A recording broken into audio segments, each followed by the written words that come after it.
In this video, we are going to talk about anime hairs. Well, anime hairs एक ऐसा topic है जिसने मेरी 11th क्लास की फिजिक्स की बुक के चैप्टर नंबर 8 को ये दिखाया है। एनिमे हेयर्स एक ऐसा टॉपिक है जो कि न्यूटन्स लॉ ऑफ ग्रेविटेशन को बड़े ही प्यार से जाके कहता है, चार चवन्नी घोड़े पे न्यूटन्स लॉ ऑफ ग्रेविटेशन मेरे देखो दोस्तों, मैं इसकी बात जस्ट क्या आता है वो नहीं बोल सकता हूँ due to some specific reasons. मेरी मॉम ने मुझे कसम दी है कि गाली वाली नहीं देनी है, that's why I am just avoiding doing these things.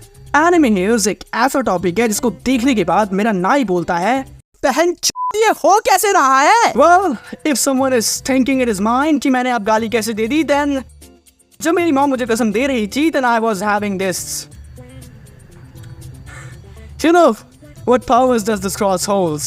A lot of people will be saying कि भाई तुम्हें एनिमे हेयर से दिक्कत क्या है। Anime hairs are really good. उनको देखने के बाद एक कैरेक्टर और ज्यादा सुंदर लगने लगता है।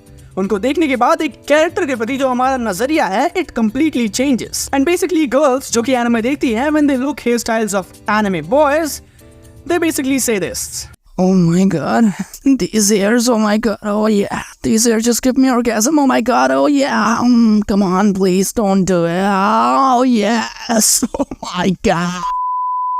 Well, the question still remains the same. What problem do I have with these hairs which are shown in anime? Well, you will get the answer of this question really soon. Keep watching the video. Well, anime के अंदर जो बाल आपको दिखाए जाते हैं उनकी कुछ कैटेगरीज होती हैं जिनके नाम आपको यहाँ पर दिख रहे होंगे। Well, being a responsible YouTuber, I am not going to explain every single one of them. But yes, मैं उनमें से एक जरूर आपको एक्सप्लेन करूंगा क्योंकि उससे आपको पता चल पाएगा that what I am going to talk about next in this video. Compressed hair basically एक ऐसे टाइप के हेयर को कहते हैं जिसमें आपके बाल बहुत सारे हैं एंड आपने उन बालों को एक छोटी सी जगह में कंप्रेस करके रख लिया है। Didn't get it right? Let me give you an example. How many of you have seen Berserk? You might be traumatized by looking at it, but obviously I'm not talking about that. Just tell me, how many of you have seen Berserk? If you haven't seen, it is not at all a problem, because obviously I don't need any kind of help from the storyline. I'm just going to talk about the character to be specific. तो Berserk anime के अंदर एक character है जिसका नाम है Griffith. आपने उसके बाल देखे हैं? Very long and very majestic too. अब ऐसे कैरेक्टर जिनके बहुत सारे लंबे लंबे बाल हैं, when they go to a war or any kind of place जहाँ पर उनको कोई हेलमेट की जरूरत है या फिर they need some kind of instrument to protect their hairs like a cap or something else, then what they do is they basically hold all the hairs and put it inside that one instrument. For example, we have an helmet here. तो अगर वो helmet है उनके पास तो वो सारे के सारे बाल, भले उनके बाल इतने लंबे क्यों ना हो, they all just put all those hairs inside that helmet. And then boom, the hairs are gone. But जैसे ही fight over होती है, the character wins, they basically pull out that helmet and the hairs come out, which makes a character look majestic. लेकिन यहाँ पर problem क्या है? Well, scientifically, if you just do that with your hairs, you might not see that happening anyhow. अगर आपके बाल एक specific length के हैं और आप लोगों ने सर्दियों में कभी टोपी पहनी है, then you know what happens when you pull out that cap. या फिर आप में से जो लोग बाइक पे ट्रैवल करते हैं and they use a helmet, you know what I'm talking about. But in anime, you might not see that. They have a specific kind of hair and that hair remains same every single time. जो हमारी असली जिंदगी है उसमें हमारे पास बहुत सारे laws होते हैं. I'm talking about the scientific laws. For example, law of gravitation. Anime के अंदर with hairs, this law doesn't work. वहाँ पर एक नया ही लॉ होता है. Whose name is Juju Pupu Pupu Juju A O O E A. Oh yeah, laws. Well, इन बालों को देखिए. अगर असली जिंदगी में भी किसी के पास ऐसे बाल हों तो आपको क्या लगता है? वो व्यक्ति अगर अपने घर से बाहर निकलता है, then what amount of time will it take उसके बाल को डिस्ट्रॉय होने में? Especially when the person is living in India. लेकिन एनिमे के अंदर जिस व्यक्ति के पास ऐसे बाल हैं, वो दौड़ेगा, खेलेगा, कूदेगा, नाचेगा, एंड अगर वो हेंटाई चल रही है, then he will do टमाटर बड़े मजेदार. Those things too. Doesn't make sense, but yeah. But still, उसके बाल वैसे के वैसे ही रहेंगे. No change. Not at all. Not even a single one. Zero. Anime के अंदर जो बाल हैं वो बहुत ज़्यादा यूजफुल होते हैं। फॉर एग्जाम्पल, अगर आपके पास बालों का इतना बड़ा गुच्छा है, then you might find some weapons in it. Just put your hands inside the hairs, pull the weapon out, use it to kill your opponent. You are going to have a really damn good time with your hairs.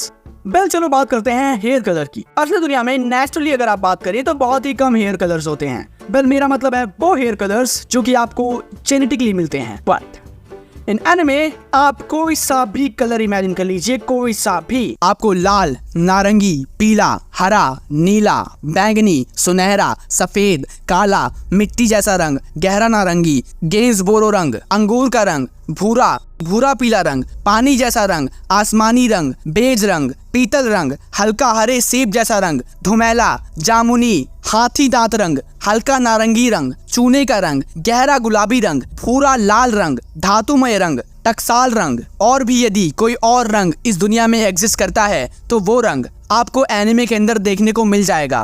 And ये ऐसा भी नहीं है कि वो लोग hair colour करवाते हैं जाकर दुकान में, ये सारा कॉन्सेप्ट एनिमे के अंदर एग्जिस्ट नहीं करता है। These all hair colours are genetic. But फिर से वही बात आकर अटक जाती है, that what problem do I have with it. Well anime fans की भी बहुत सारी कैटेगरीज होती है, एंड उन्हीं कैटेगरीज में से एक कैटेगरी है जिसके बारे में बात करना चाहूंगा, and that category is called as छपरी एनिमे फैंस। वेल इन छपरी एनिमे फैंस के साथ एक प्रॉब्लम है। इन छपरी एनिमे फैंस को कई बार किसी कैरेक्टर के साथ इतना ज़्यादा लगाव हो जाता है कि they try to become what the character is by copying them. And ऐसा नहीं है कि वो लोग अच्छी आदतें कॉपी करते हैं।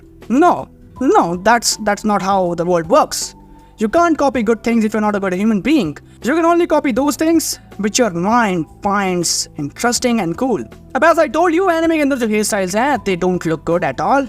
In real life, obviously, anime के अंदर they might look good, but in real life उसमें से बहुत ही चुनिंदा hair styles हैं which you can copy. तो अब जब सारे hair styles copy नहीं किए जा सकते हैं, फिर भी लोग करने की कोशिश करते हैं, तो कुछ अलग ही तरीके की चीज बनके रेडी हो जाती है, which is very similar to a चिड़िया का घोंसला which you might have seen on a tree or something like that. And वो लोग क्या सोचते हैं कि by doing that उनके घोंसले के ऊपर एक चिड़िया आ जाएगी, and by चिड़िया I mean girls obviously.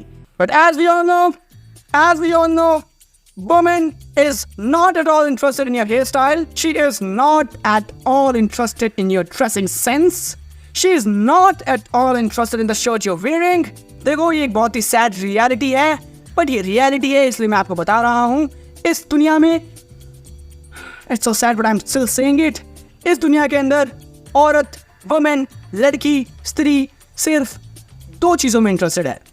Number 1 पैसा, नंबर 2 नंबर 1 मल्टीप्लाइड बाई बहुत ज़्यादा।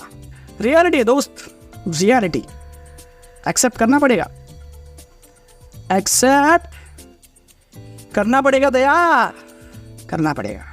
सो yes, if any boy is watching this video then I want to say that कि एनिमे के अंदर तो बाल खड़े हो सकते हैं, लेकिन असली दुनिया में आप कोई भी जेल लगा लीजिए, कोई भी क्रीम लगा लीजिए, कोई भी स्प्रे लगा लीजिए, इतने खड़े तो आपके बाल नहीं होने वाले हैं। अगर कुछ खड़ा होगा तो वो है आपके बाप की छड़ी, एंड जब वो खड़ी होगी तो कहाँ कहाँ घुसेगी इसके बारे में तो मैं बात नहीं करना चाहूँगा, because at the end of the day it's something really private and I respect my students and their privacy.